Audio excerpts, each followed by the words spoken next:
Just while they're being mic'd up, I would like to remind you to be courteous to one another, given that there are so many people here for this session. We don't want anyone getting squashed. So please be mindful of one another. And if anyone's looking fragile, perhaps a young person could give up a seat. Unfortunately, there will not be an author signing after this session because Mr. Murthy has to dash off, unfortunately, but we do have a full hour for the session. Let's give them another warm round of applause.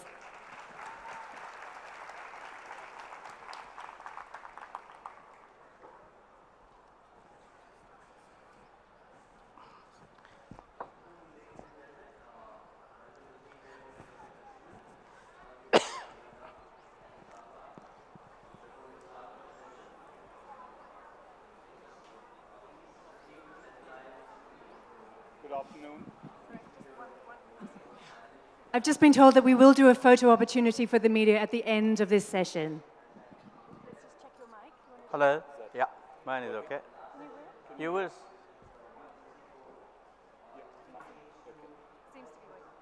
Good afternoon. It's a real pleasure to be here with Mr. Narayana Murthy, who really needs no introduction. So I'm going to simply start by saying one of the most exciting experiences, actually, as a journalist, was interviewing him in Nanda Nilekani in 1994, long before Infosys was quite as famous as it is today. And I was lucky enough to spend a day with the company interviewing him, Nanda Nilekani, a number of junior employees as well. And I walked out, and this is one of the few times I've been right in my career. I walked out and I said, this company is going places. Of course, being a journalist, I did nothing else about it. I didn't buy the stock. So anyway, as a result, I've had the good fortune to know Mr. Murthy for a number of years. This book is actually terrific. And as well known as he is, I think this book is actually undervalued. It's full of good lessons, strong opinions, a better India, a better world. It's, among other things, it's dedicated to all the young people at this amazing festival. I'm going to read part of the dedication is, it's for the youth in India and the world. With confidence, you will create a better India and a better world. So all the young people in there, in this auditorium. Let me start by asking you about a very early experience in your life that some people may know about, others will not, about being thrown off a train, which wasn't for ticketless travel, but because you had strong opinions. Well, before I go and answer that, let me apologize for being dressed in a way that is not the right one for this occasion. This is something completely beyond me. Therefore, I hope you will all excuse me for being improperly dressed. I don't think a suit and tie counts as improperly dressed. Well, you know, the train journey that I took from Niš in Bulgaria the train journey that I was supposed to take from Bulgaria to Niš in Bulgaria to Sofia was in some way the lost nail in the coffin insofar as my belief in communism was concerned or leftism was concerned. I was hitchhiking from Paris to my hometown Mysore in 1974. I had all of $450. In other words, I was spending about $1.20 a day. And I mostly slept on platforms, and I used to go and get free food at various youth festivals, etc. So I had come down to, a kind driver dropped me at the railway station in Niš around 9:30 p.m. on a Saturday evening. And I went to the restaurant and asked for food, They said they would give food only if I had the Bulgarian money, if they had the Yugoslavian money, but I did not have the Yugoslavian money. And therefore, I went and slept on the platform, and then next morning around 9 o'clock I went into the town center. But you know, those days there were no ATMs, and which bank would be open in a communist country on a Sunday? So nothing was open, and therefore I came back to the railway station, slept because I had to conserve my energy. And around 8:30 I got onto the train, I sat in a compartment. There was a girl and a boy. I tried to strike conversation with both of them. I tried my knowledge of English, and then French and Russian. These were the three languages that I knew reasonably well. The boy knew none of these, and the girl knew French, and therefore we were discussing. The boy got upset for some reason, and he went and brought the police, the gendarmes, and they took the girl away and they took me away. They put me in a room which was 8 feet by 8 feet with just a hole in the corner for toilet facilities and a tap, of course. And they locked me up there. Frankly, I was not unduly disturbed because I thought I would get some free food at least next morning because I thought I was the guest of the state in all these great socialist republics. Anyway, next morning came 8:30, 9:30, nothing happened. Of course, it was very cold because Yugoslavia gets very cold in winter, and that room was bare floor. There was nothing. They had taken away my backpack and sleeping bag. 1 o'clock came, 1:30 came, nothing. Around 1 o'clock I thought maybe they would give me a brunch or something like that, but nothing happened. By the evening that day I lost all hope. I thought, you know, maybe I would die here or something. But after about 3 nights like that, they opened the door of my room around 1 o'clock in the morning. They put me on a departing freight train in the guard's compartment, and they locked me up, of course, and then they said my passport and all other possessions would be given to me once I reached Istanbul. And they finally, the guard, the chief guard or said something which even today I remember. He said, "You are from a friendly country called India, and that's why we are letting you go." And the journey from Niš, Yugoslavia to Istanbul by that freight train was about 23 hours. By then I had not eaten for almost 120 and odd hours. Wow. Therefore, I was hungry, I was very angry, and I started thinking, and then I said, you know, when this guard said that they let me go because I was from a friendly country called India, I said, if this society, if this form of government, if communism, if socialism treats people, friends like this, I said, I never want to be part of it. And that's how in some way, I transformed myself from a confused leftist to a determined, compassionate capitalist. That's how it happened. Good.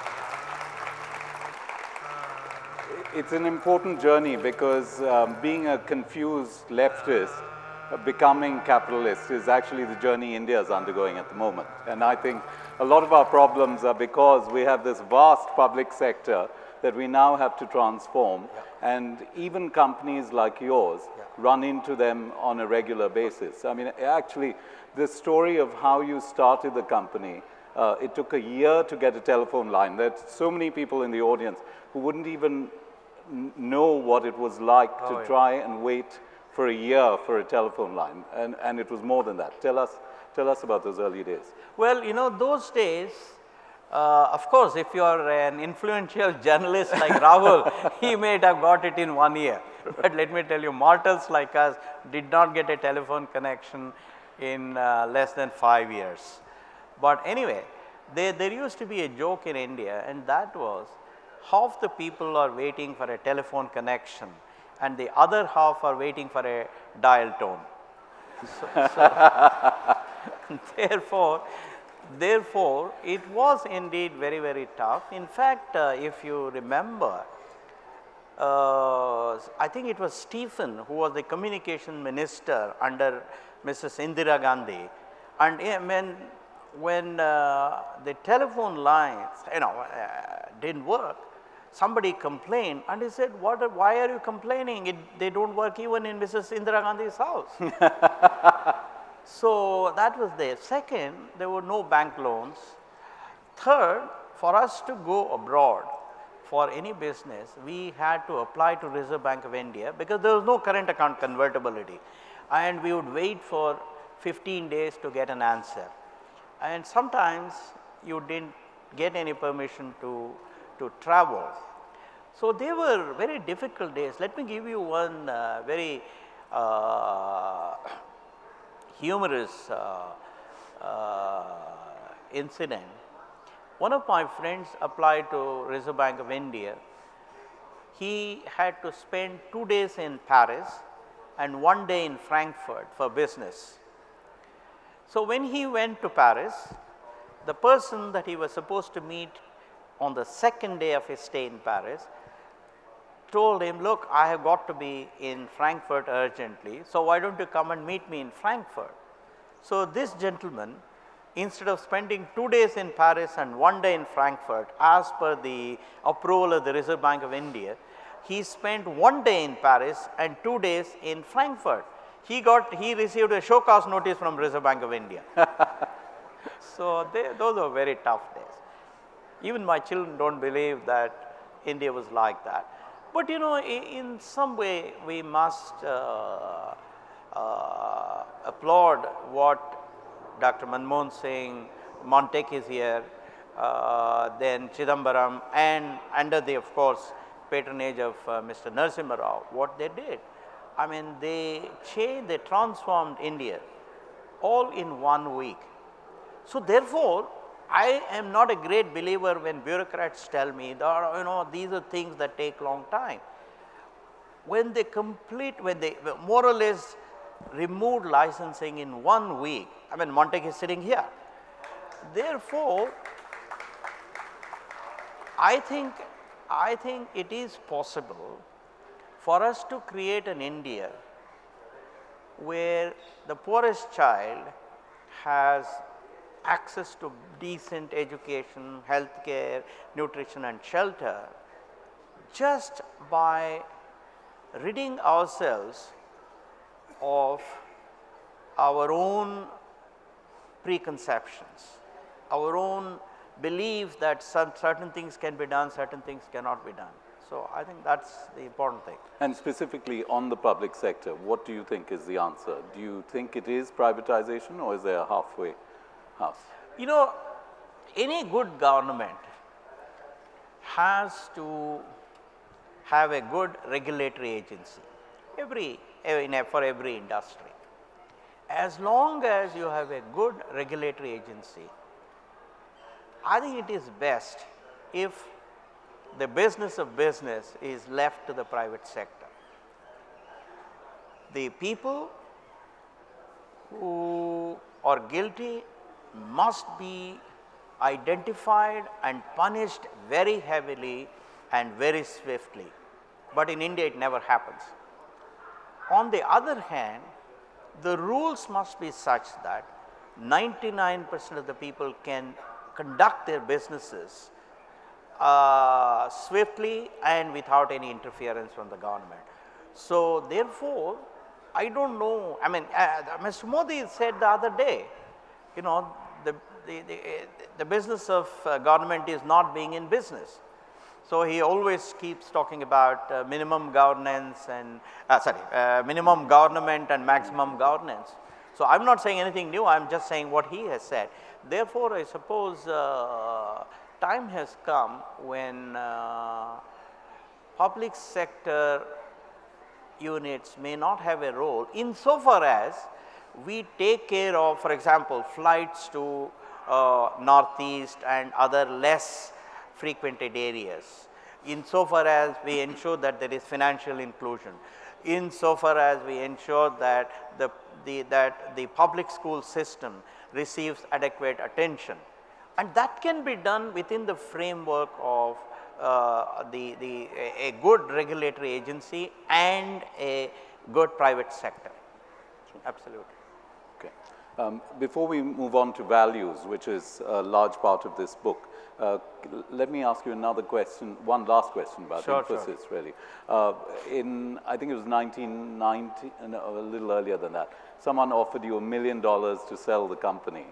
Can you tell us the story? And you decided not to. Right? Yeah, well, you know, we had run this marathon for 9 years. We started in 1981.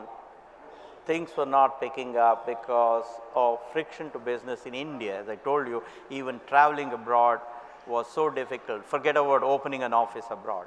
So therefore, the growth of Infosys was very, very slow. Therefore, in 1990, one of the leading business houses wanted to acquire Infosys, which means 7 of us really. What was Infosys at that time anyway, for $1 million. And all my colleagues got excited because poor kids, you know, they had taken low salaries. None of them had ever seen a car or even a scooter. So somebody was offering $1 million. And then on a Saturday we met, we had a discussion, and you know, I asked each one of us what they wanted to do, and Nandan said he wanted to be with Sam Pitroda, and Chris said he wanted to go and do his PhD in computer science abroad, and Dinesh wanted to do his PhD in mathematics in the US, etc., etc.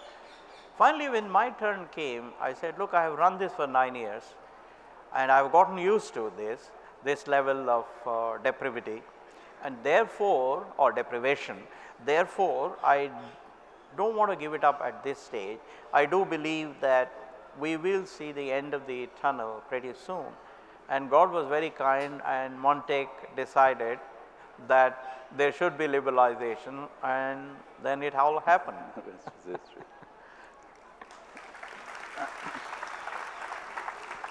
The core belief early on was that you would create mission critical software for large corporations, that you would embrace globalization, and you would create a professional corporation.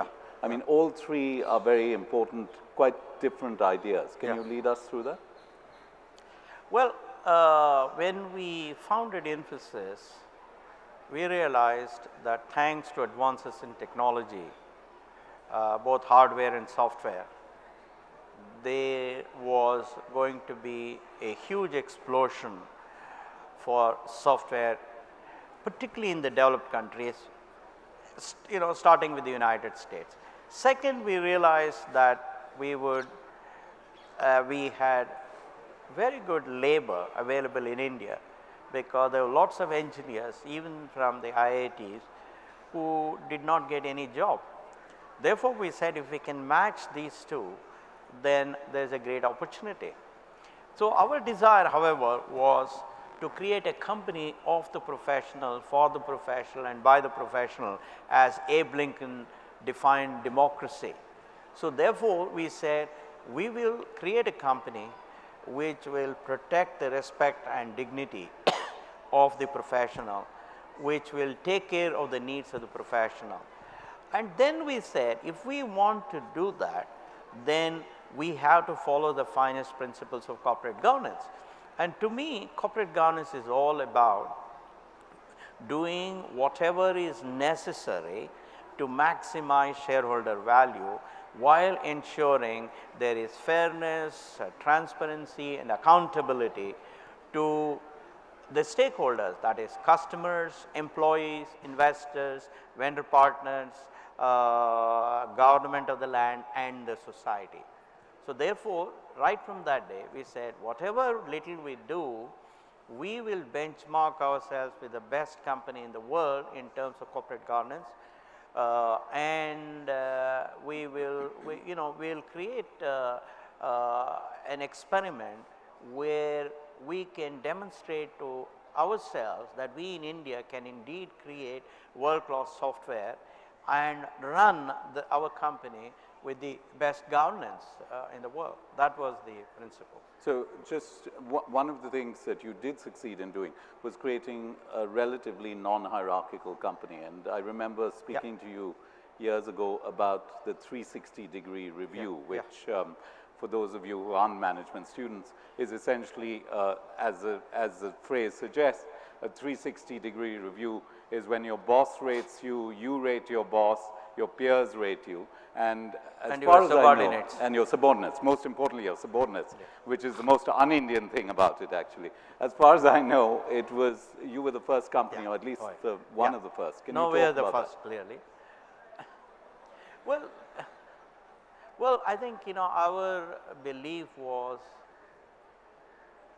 to create a place where the hierarchy of ideas rather than the hierarchy of corner office ruled.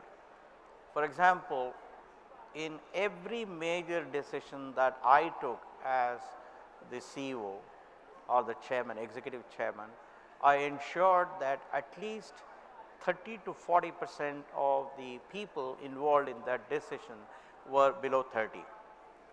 Because my logic was very simple.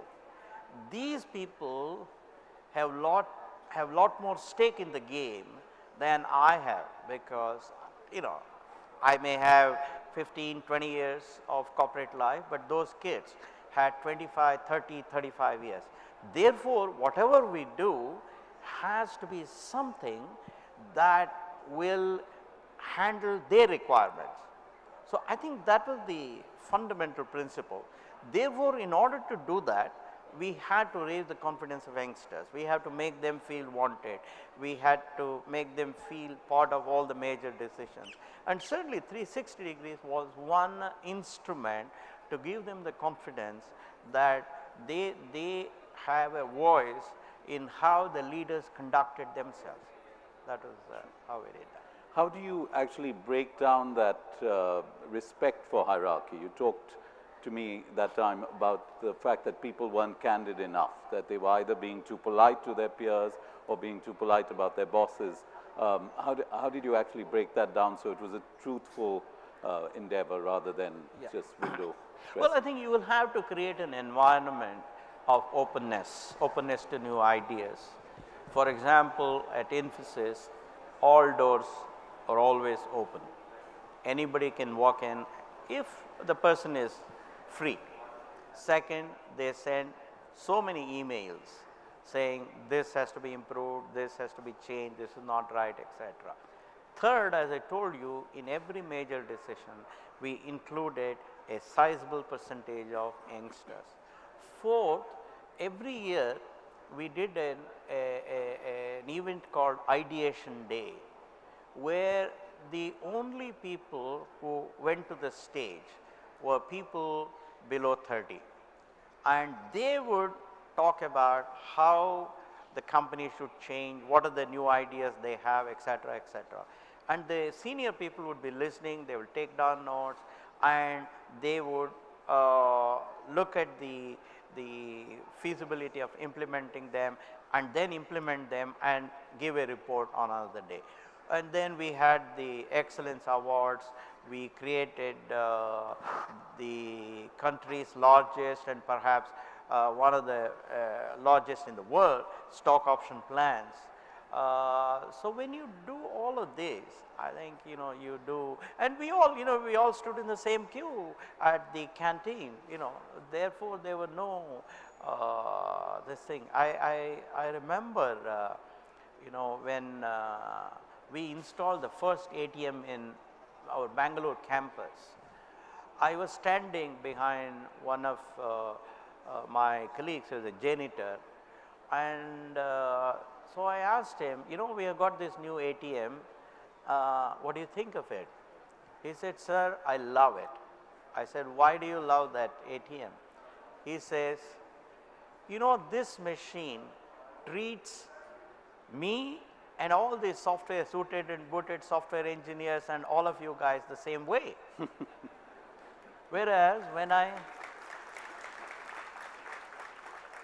he said, when I go to the bank teller, that fellow won't even talk to me because I am not that well dressed. Whereas this machine doesn't know who I am. It you know, whether you go or I go, it's the same way. Therefore, in some way technology is a great leveler, and therefore I think we should use more and more of technology. By doing some of these things, you enhance the confidence of people.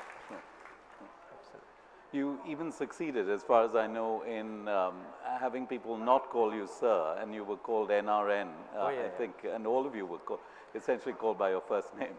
Yes, but I'll tell you, no, there was a mistake. What happened was, in one of my emails, which was sent probably late in the night, I wanted to say, please don't call me Mr. Murthy. That not got, you know, I didn't write that not. So the sentence became, please call me Mr. Murthy. So people started calling me Mr. Murthy. Somehow, you know, these things happen. Okay. All right. Can you talk about one of the themes of the book, the values that this country has and what we can learn from outsiders? You're unusually direct about how much we have to learn from the West and from China. You know, when I was invited to give the second or first Lal Bahadur Shastri memorial lecture, I chose a topic which I thought was very important for our youngsters, and that was what we can learn from the West. Of course, in that lecture I spoke first about all the wonderful things that we have in India. There is no doubt we have a lot of good things, but we said at the same time, for us to become even better, there is a lot that we can learn from the West. So, for example, in India, as Rudyard Kipling once said, he said, a Westerner can be friendly without being intimate, whereas an Easterner, he was meaning Indians, when an Indian becomes intimate even before becoming friendly. Actually, that's true. I'll give you a simple example. I was once going to, my wife and I, we were going to a pilgrimage center called Mantralaya by train from Bangalore. So the train just left Bangalore station, and there was a gentleman sitting opposite me. He started talking to me, and within the first 3 minutes, he said, will you please speak to my managing director and get me a transfer from place A to place B. So, you know, second, punctuality is not a great asset of Indians. You know, we cancel appointments, we do things, we change our laws even on a retrospective basis. We, you know, we keep people waiting for a long time, we don't reply, all of that. So I think punctuality is something that we can learn from the West. Third, discipline. I think discipline, if there is one problem with us Indians, it is lack of discipline. And all the wonderful things that the Prime Minister is speaking about, make in India and all of that, none of that will happen unless we learn to be disciplined. So discipline is very important. Then we somehow have this, we do not believe in meritocracy. We simply say, oh, will you please speak to somebody? You know, once I got a request from a friend of mine. He said, will you please write to the Dean of Engineering at University of California, Berkeley. I knew the gentleman, he is no more, Dr. Newton. He says, why don't you write to him and get an admission for my daughter? I said, look, these things are not just not done in the United States.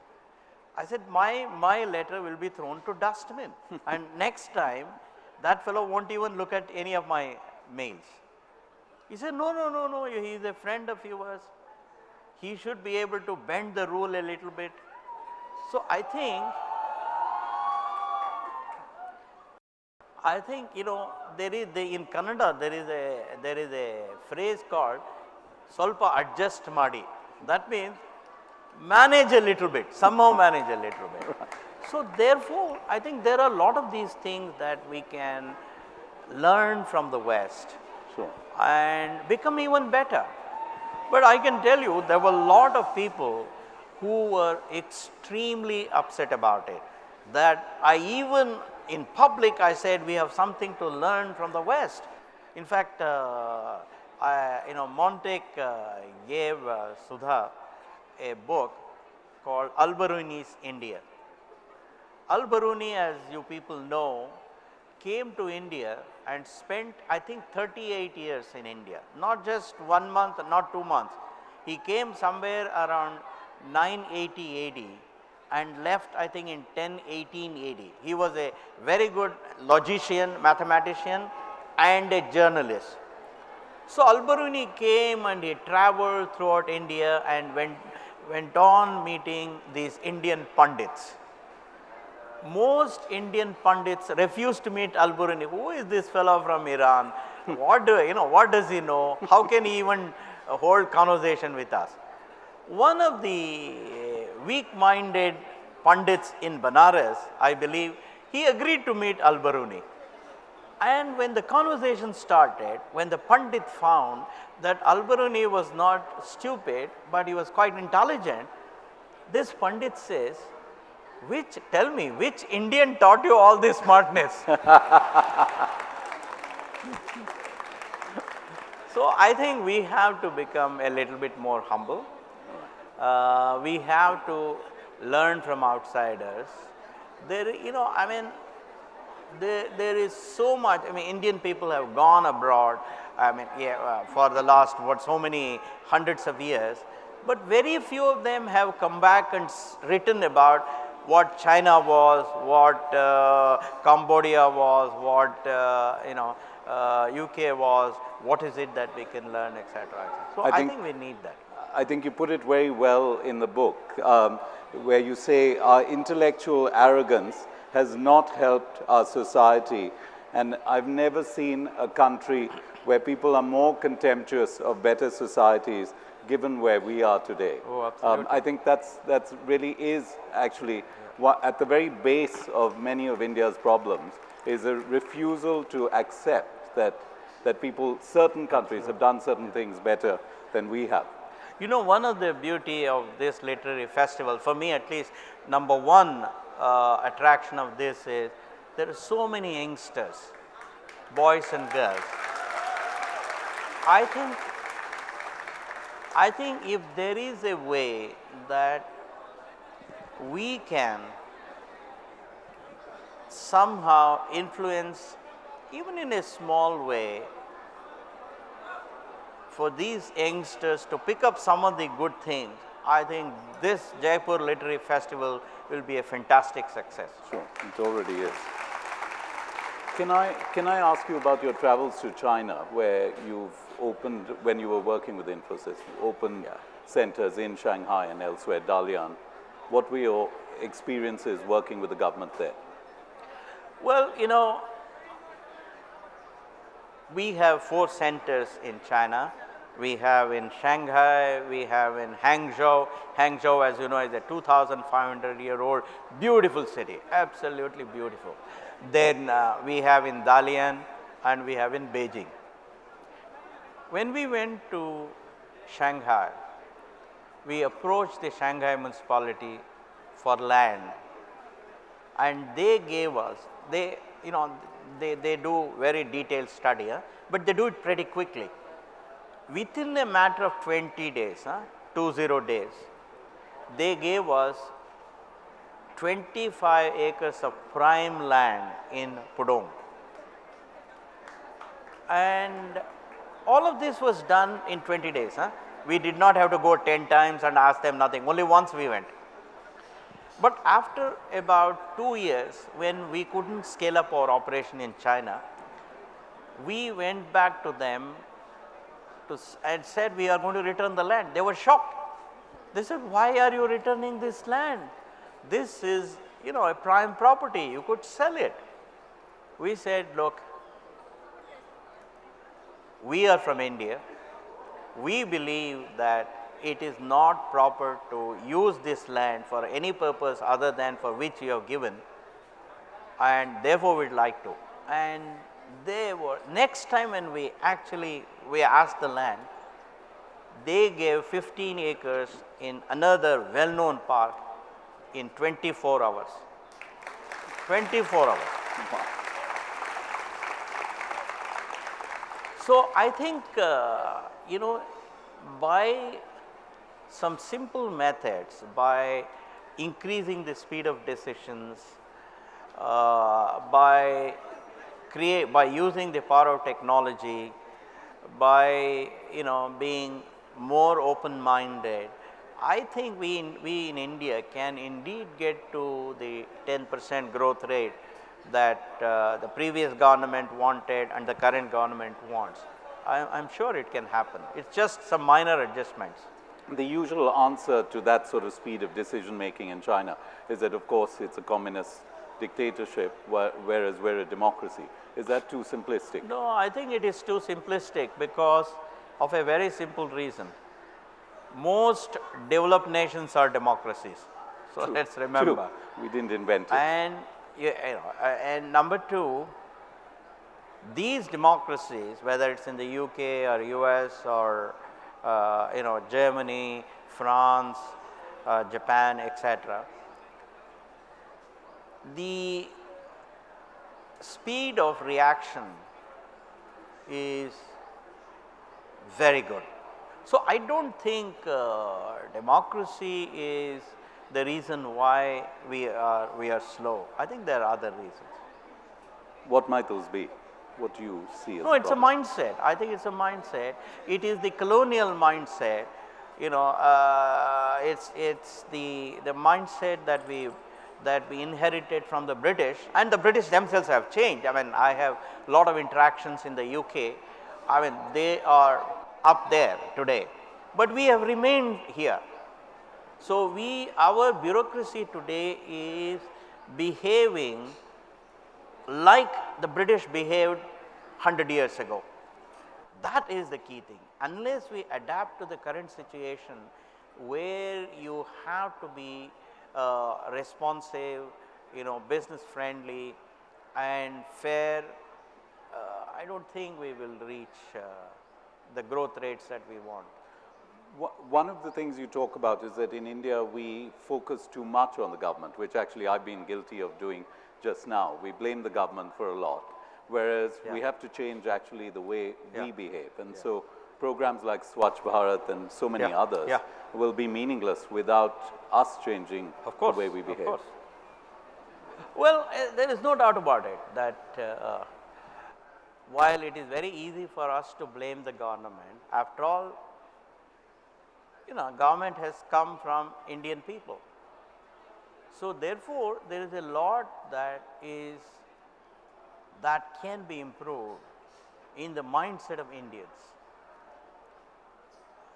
So if every one of us, we walk the talk, if we lead by example, if we practice the precept, then our children will follow it and do the same thing.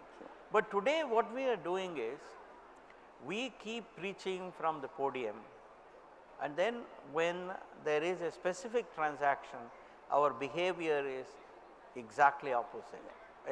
Particularly a transaction where I can benefit personally, my behavior is exactly opposite. So the children get confused. So therefore they think that that's the right one. So just as an aside, you were talking about someone asking you for help getting into the University of California at Berkeley. There's unfortunately little known story about our previous Prime Minister, Manmohan Singh, when his daughter was applying to Columbia University's graduate school. And the first that Professor Jagdish Bhagwati heard about it was when the letter of admission came across his desk. Manmohan Singh hadn't even brought it up, and they've been friends for years. So that's an example, actually, of someone to look up to for that sort of integrity, self-deprecation. Now, enough of what I've got to ask you. I'm going to open it up to questions.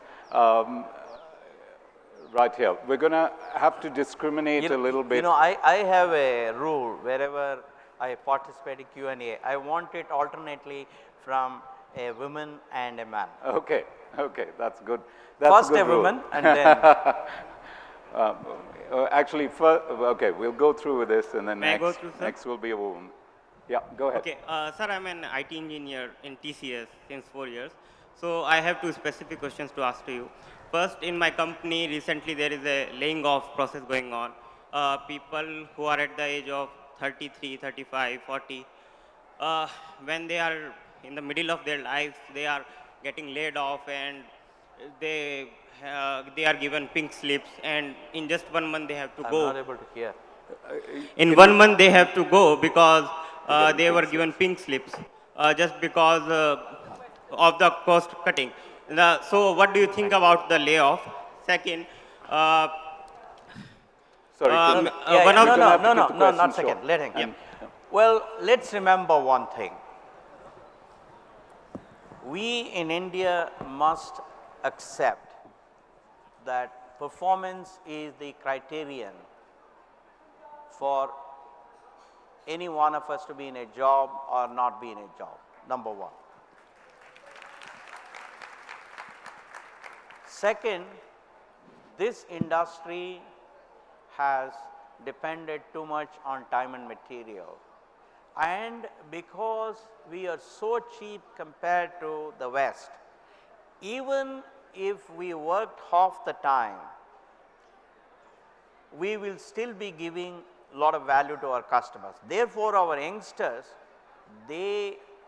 many of, not all of them, please, a certain percentage of them don't even want to come to the office.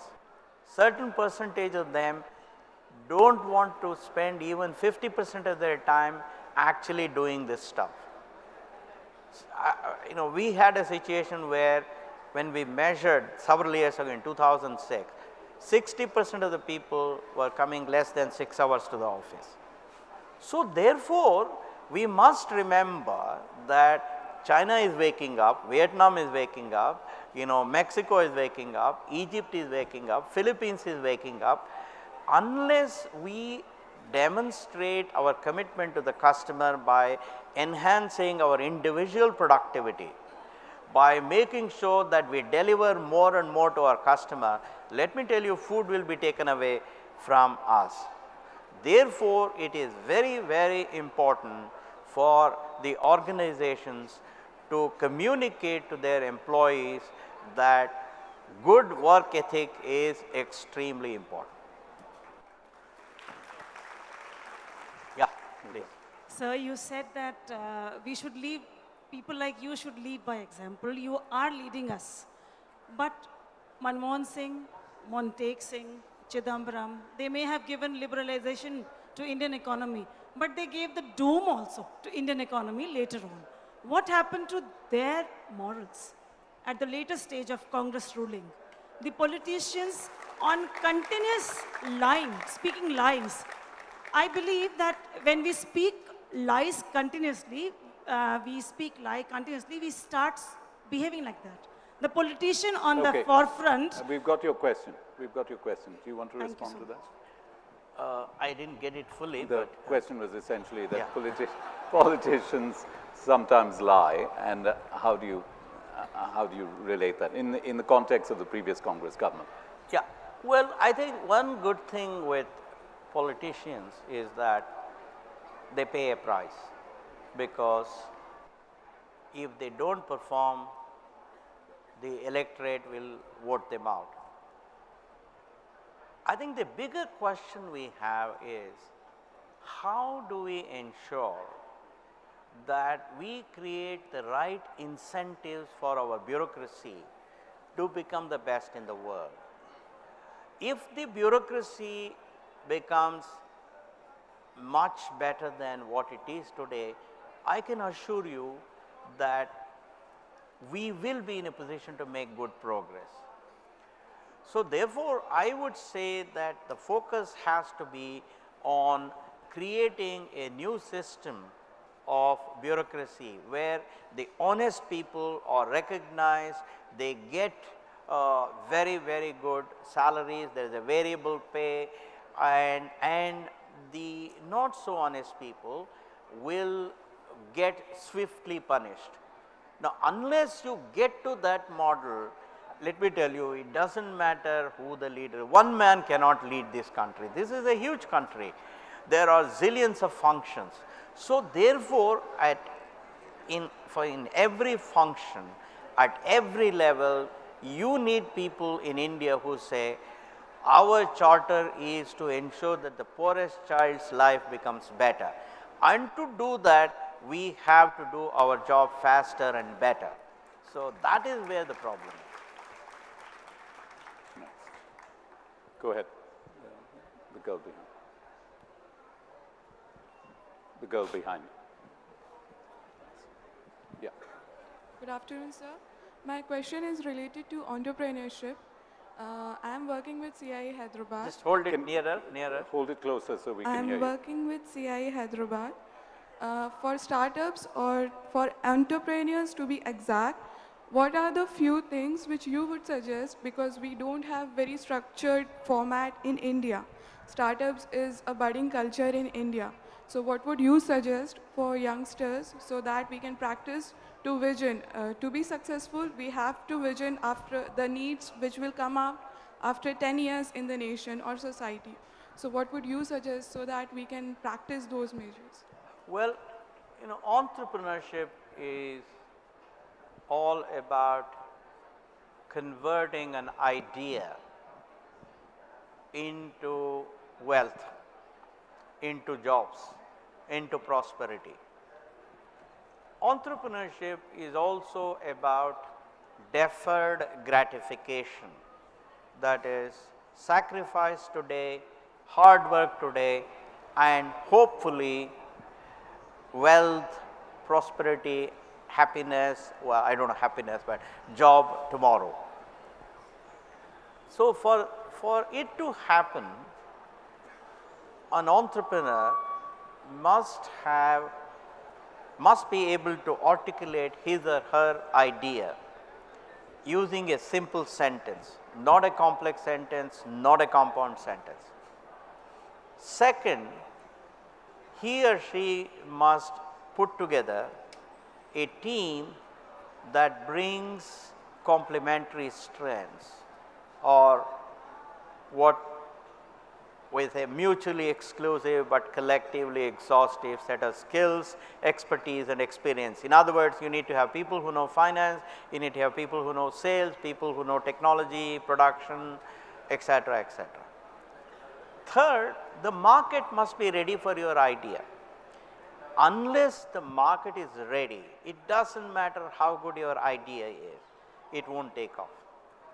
Fourth, entrepreneurship requires an enduring value system, because it is all about sacrifice in the beginning, in the hope that something good will come tomorrow.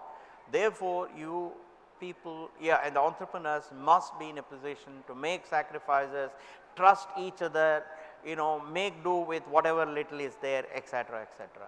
And the final thing is venture money, but venture money is easy. It will come if you have all the four stuff. You left out, in the context of e-commerce companies, you left out, in God we trust, everyone else brings data. Of course. So, yeah, go ahead, first, Please. Gentleman in front. Yeah.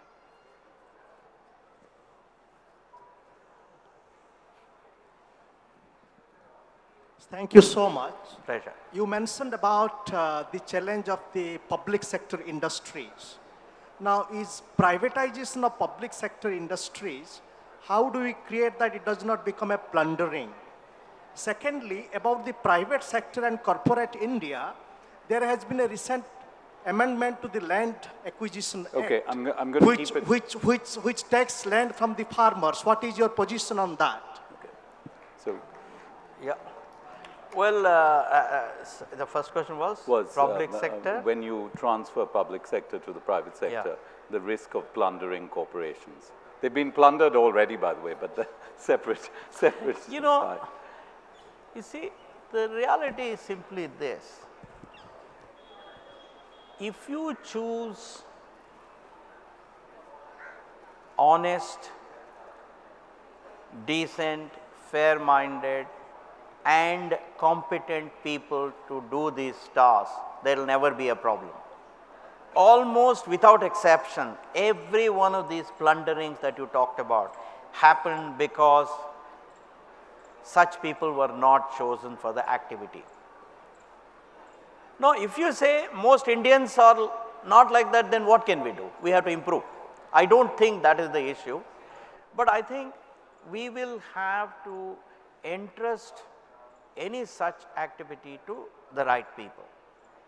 Second, there must be a public watchdog.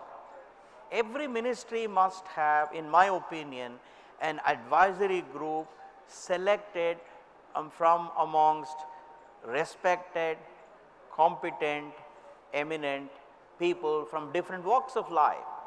Somebody from judiciary, somebody from journalism, somebody from industry, somebody from ex-civil servant, etc., etc. And these people must review the top 10 items in each ministry maybe once in 3 months and put out a public report. So, unless you have adequate transparency, you will not get accountability. Unless you recruit the right kind of people, you will not get transparency. So, therefore, none of this is a problem that can never be handled. They can all be handled very well, provided you select the right kind of people. Good afternoon, sir. There's a lady in the front. We'll try and take a question from the back in a second. So, we've been talking about increased development because of the liberalization model that we are proposing here. So, I have a bit of a problem with that. So, my question is related to the lopsidedness of the model that we are trying to propose here. For example, the increased efficiency in regards to the industrial policies that are coming up simultaneously leads to increased contractualization of labor, right? Now, the point being that is this the kind of development that we are talking about? And if there is a way out, what's that way out? Because we need to choose, and the choice that we are presently taking is more, oriented in one direction, and we are, I believe, leaving out a major part of the Indian nation for that matter. So, your comments on that? Say it again. Say. I think. Paraphrase. Can you paraphrase that to me? Actually, can you repeat that and keep it brief? Just make it a simple sentence. So, the lopsidedness of the development model.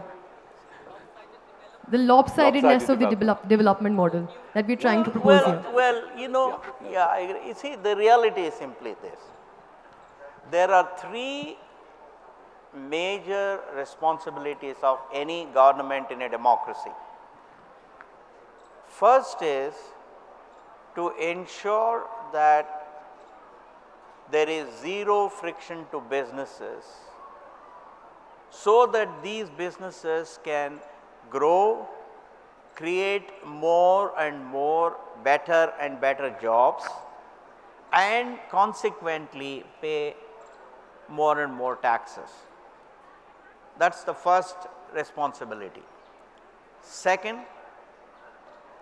create a set of laws, particularly tax laws, which are stable, trustworthy, simple to understand, simple to comply with, and which will not require simple interpretations. Trustworthy and stable are very important. That is, you cannot go back and then say from 67 onwards I have changed this law. That retrospective stuff is suicide for a nation. Third, use that money for 2 purposes. One, to ensure that the government provides education, healthcare, nutrition and shelter to the poor people by way of mechanisms that don't lend themselves to corruption. For example, one of them could be vouchers, second could be direct benefits transfer, whatever it is. And the second purpose of collection of taxes is to create better and better infrastructure so that the businesses can grow even faster and create more and more jobs. I think if every politician, every bureaucrat and of course every corporate leader were to keep this in mind, then I personally believe that our problems will slowly start melting away. Unless we do it, we can argue till the fire freezes, we won't find a solution. Couple of last questions. Yeah. It's very hard to get mics to people at the back, so if it seems like we're discriminating against people, okay. Okay, last question, we'll take one here, sorry. Please. Sir, I have a very simple question. If I'm having some ideas in my mind, and I think so that will mark in social issues also, and social aspects also, do you think so there are some institutions available in India which will develop my ideas into final implementation without enrolling me any kind of courses in some days, if they can help me? Is it possible, do you think so? No, you see, by definition, entrepreneurship starts with an idea and ends with excellent execution of that idea at the desired scale with the requisite quality. So, and at the appropriate cost. That's how you make money. That's how you create jobs. So, therefore, if you say, I have some ideas, will somebody else execute them? I don't know if that will happen. It's you know, it's your child, therefore, you will do all that is necessary to bring up that child well. Somebody else, I don't know if they can do that. Okay. So I cannot call directly to IIM, So, I cannot no, go to you there. can't. That if you Sorry, can help me for we this. have to wrap this up. Before we do, I actually want to personally thank Mr. Murthy and for the Murthy Classical Library, aside from today. For those of you who haven't read it, there's a wonderful collection of books coming out, translated from Pali, from Tamil, and I found myself reading a Buddhist nun from 2,000 years ago, talking about lust of all things. So another reason to celebrate the classics. Thank you very much. I must say I have nothing to do with it. It's all Rohan. So therefore, the credit should go to him. I shouldn't steal that credit. Okay. So it's very well, important. Allow me to thank you. Mr. Murthy is a real business classic. This country is lucky to have him. Thank you very much. Thanks a lot. Thank you very